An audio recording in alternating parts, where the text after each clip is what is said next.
Welcome back, everyone, to the North American Star League Grand Finals, day number 2. We're in the middle of a series between Polt and Sortof, and Polt is up 1-0. Andre, game number 2 is going to be on Ohana, and Sortof is the one that's choosing it. Very interesting. Ohana, one of the smaller maps in our map pool. Normally, Zergs love those nice big maps like Whirlwind, like Daybreak, but to choose Ohana, it really surprises me. We have to expect something from... Well, okay, when I see something like this, I say I'm expecting something from Sortof, but we know Sortof to be a very standard player. All right, so game number 2 will begin in just a moment here. As, guys, this is a $5,000 match, everything for top 3 placing, and Sortof has come a long way. You know, when Sortof we're getting the flights arranged, it's snowing in Sweden. Now, I'm sweating, and it's December, and we're in California, and that's pretty standard. But in Sweden, there's like 12 feet of snow. Sortof's plane got delayed by an entire day. He came in here, had less time to adjust to jet lag, and he still got into the round of 8 and smashed Hyun 3-0. And now he's here playing for the 3rd place match. Who would have expected him? Because we had players like TSL Symbol, FXO Lena come into the open bracket. No, it's Western Wolf Sortof. Unbelievable. And let's go ahead and check him out as we head into game number 2 on Ohana, starting right now. In the bottom right-hand position, you talked about him, Frodan. I absolutely love this guy. He is Western Wolves Sortof.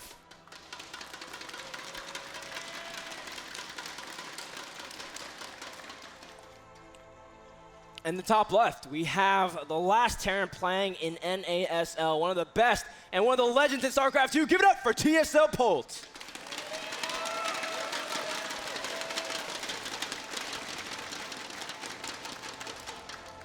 Lots of Terran fans in the audience. Am I right? As I can tell by the massive amount of red thunder sticks. Guys, this is Ohana, a map where most styles are viable, but it is really small compared to some of the other maps in the pool, like Abyssal City and Whirlwind. So close rush distances does allow for proxy barracks. I don't necessarily think that is the case at all. Especially since, 12-14 has really fallen out of style. It's always 11-11. But because of those small distances, it's not just good for, bio rushes of any kind, also for mech play. Yeah, mech play is brilliant on this map, and I'll explain it very easily. You take your 3 bases. It's pretty much the bare minimum amount of bases you need to have those nice mech pushes. When you're around 170 to 200 food, you can push out, and it's extremely hard if Zerg does not have any hive tech units. And all you do is you push out to the 4th base and deny 4th. And then what do you do from there? You don't attack cross map. You don't go to the bottom left. Instead, you pull back, regroup, and then attack to this area. You always look to deny 4th bases. It's a very easy way to play out. You know your mech is going to be slightly more efficient than Zerg, and you can just play the war of attrition. Ah, okay. I mean, sometimes some people really take the 4th base and continue park, but then they get counterattacked by roaches. And that's the whole idea. Even if you get counterattacked, you can kind of run back in time, control the 2 towers, and you control so much on a map like Ohana. Now, we do see a really quick command center once again from Polt. And we've been seeing all the variations, but in the end, it just seems like Polt doesn't really cheese too much. But when he does, it is vicious. We saw the Marauder Hellion Bio Stim play on game number 4 between him and Golden, and was able to really snipe a lot of Bio. But that just goes to show you that Polt can play anything. Sortof has to be on his toes.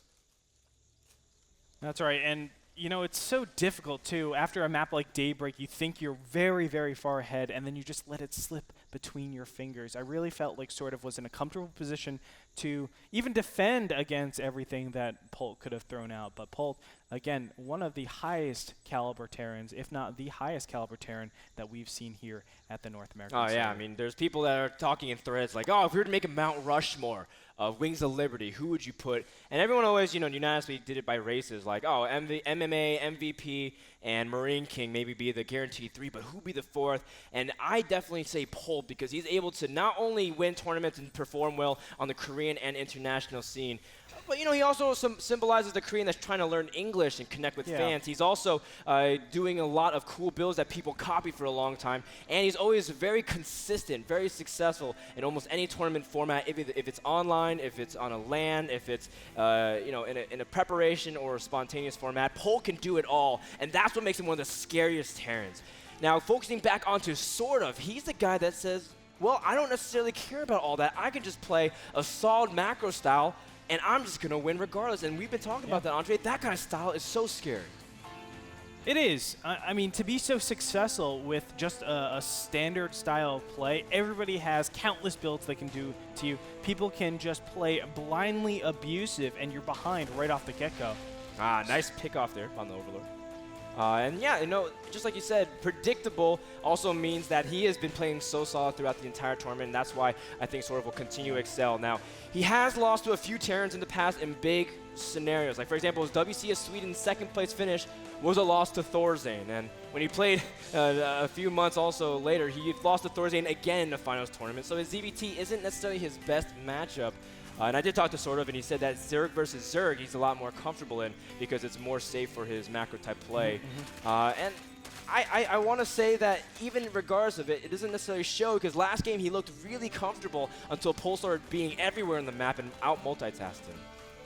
Well, it looks like Polt is doing the same build we saw him do against Golden for the final game. It is 3 barracks with double tech labs. Now, if this Overlord is able to get over and see at least the 3 barracks, he will have a little indication, but if he was able to see the tech labs... Oh, he saw one. He saw one He only saw one, and that means that it doesn't necessarily mean anything. Yeah, It could be a Marine Hellion push. Regardless, though, he knows there's no third command center, at least... Yeah, especially by the timing of those barracks, he should know the third command center should not be done at all. So that's going to give sort of some preparation time to get ready for any kind of push. Now, we saw this push in game number 4 between Golden and Polt in the round of 8. And he goes with a lot of Marauders to tank damage, but the main DPS is the Marines and Hellions to make sure that no Zerglings can surround. That's right. And it's just like the Marauders are the tanks. They soak up all the damage. They do damage to spine crawlers or armored units like roaches, but for the most part, they're just receiving all the damage. You want to get up in this choked up little position where Zerglings, if they go to attack, your Hellions are like, LOL, I have 120 more hit points to deal with. So we're going to see he's doing a fantastic job keeping the creep down, receding it as much as possible so it doesn't get surrounded. Not only that, he has a little bit more time he gives a little bit less time for his opponent to react. Oh, but if he actually gets the Hellions!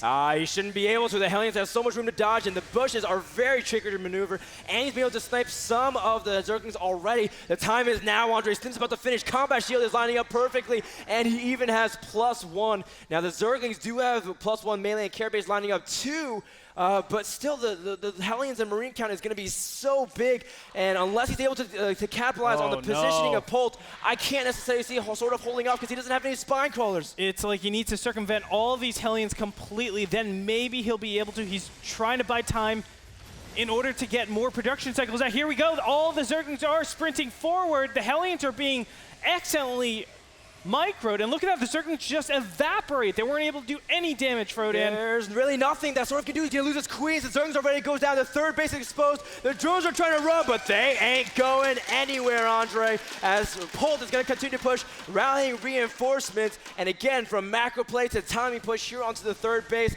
No third command center Polt, but no third command center needed. The third drops, but how is he going to be able to hold up anything as more Zerglings are coming in? +1/+1 is useless. Polt about to break through the Zerg natural defense, and Sortof can't do anything about it. Brilliantly done, and then taking out the 2-2. Really nice. I mean, he has +1 attack to his regular infantry, so that helps out quite a bit. You can see the Marauders are again going to go ahead drones and take a lot of, oh my goodness, will it be enough? No, the Hellions get out, roast a ton of drones, and Polt takes a decisive advantage. This is most certainly game over in game 2. Sortof, I mean, he's going to try to drone up and do something, but he's lost everything. He's lost everything short of his spawning pool and his lair tech. He has to remake his Evo chambers. He's trying to get an infestation pit, but he has not read the situation. That's because the second tech lab wasn't discovered. It looked like it might just be Marine Hellion, which you can hold off with just Zerglings if you position correctly, but no spine crawlers and lack of scouting has really hurt Sortof as the supplies tell everything. Low drones, low units, and 1 queen. That's all right, let's go ahead. Oh, 17 workers killed in this game. That is so brutal. When you know you killed so many drones, You should always just keep up the pressure, even though it's small amounts of units. What you end up doing is forcing your opponent to make units, and those could be potential drones. It's beautiful to do this. This looks like a pretty failed attempt, but look at that. All these Zerglings are going to die. Maybe you lost a little bit more, but still, you're forcing out a lot of Zerglings. You're extending your SCV production. Your opponent can't. You see 53 now to 32, a big economic advantage. Those 10 Zerglings could have been 5 drones, and that could have been the path of recovery. Everyone always complains, oh, you know, Zerg, they can just make so many drones even after I kill so many. But in this scenario, Sortof doesn't feel comfortable enough, because he says, well, I don't have enough units. I'm just going to straight up die from here. And Sortof's going to try to expand and play really greedy from this point on. 2-2, as well as pathogen glance, and trying to get drone count out. Oh, he's going to also try to pressure and deny his third base as long as he can. The Overlord's a good start, but there's really nothing he can do because Polt's still keeping up the good macro. Definitely so. And on top of that, he has the production now. You can see how many barracks are out on the field. There are a total of 6. I know that 2-2 is on the way, evened up with his opponent. So everything's looking good for the 2-2 timing. Really, the 2-2 timing isn't to have the upgrade advantage on your opponent. It's to equalize the advantage that Zerg normally has. They're able to get their double evolution up so fast and commit that gas early on, whereas Terran has to get the factory, has to get the starport before he even thinks about starting anything like that. So the fact that he's even is a really good sign. Even the +3 timings are going to be very, very powerful against his opponent. Polt gearing up for that inevitable +2 weapons, +2 armor push with Marine or just Bio tank. And it doesn't even matter really what Sortof can do unless he gets a good fungal, and Polt kind of messes up some of his unit control. But Polt's micro is usually what separates him also from some Terrans, as he has great control over his units. Look at that, showing restraint, seeing infestors, backing out immediately, and now he can go gear up for a big push. But you know what? He's not even doing that at all just yet. He's saying, I want a few more units before I move out. You can see this drop is preparing. It's just ready to drop down at the third base. He's going to bait all these units across. Then, of course, just pick up and go to the bottom left-hand corner. I love that decision. Now, what does he do with his main army over here? I think he can just build up. You can't really push onto your opponent. If he wants to do a combination, he would do something like drop over at the main and then this drop over at the third base, excuse me. Oh, man. He's playing the super duper safe. He doesn't want to overcommit his units. And it's a fair assessment, too, because, you know, if you get your units fungal and infested Terrans and Zerglings surrounded, all of a sudden that huge army that you thought you had disappears in seconds, especially if siege tanks aren't in siege mode. But now that he's baited the Zerglings here, he can trap several of the units. Actually, that's a lot of Zerglings from Sortof that's not in position at all, and they try to run, but not before the Polt engages onto it while dropping at the third base. Infestors trying to get there, and they do land the fungal, but the units are not in position to stop this fourth base siege. Yeah, this third base drop is a little bit weird from Polt, but he's trying to put on just additional pressure. It's still baiting a lot of those fungal growths and forcing a lot of attention away from this main attack. And I think Polt just has way too much stuff, Frodan. You can see the third base is so vulnerable. He's pushing onto the infestors. There's no real army. One by one, Andre, they fall, and so do the hopes of Sortof's comeback in game number 2. Polt has a good tank line. He has a couple medevacs. GG! Polt takes game number 2, jumping out to an incredible lead for the third place and fourth place match here at NASL. Polt has done that Marauder build 4 times in the North American Star League. He has a 100% win rate every single time. He even successfully did against DRG on Whirlwind, a map normally known to be Zerg favored. But man, oh man, is he showing how powerful his micro and his decision-making is throughout these tactical maneuvers. Well, you heard what we said. Let's listen to what Zoe and Day9 have over in their corner.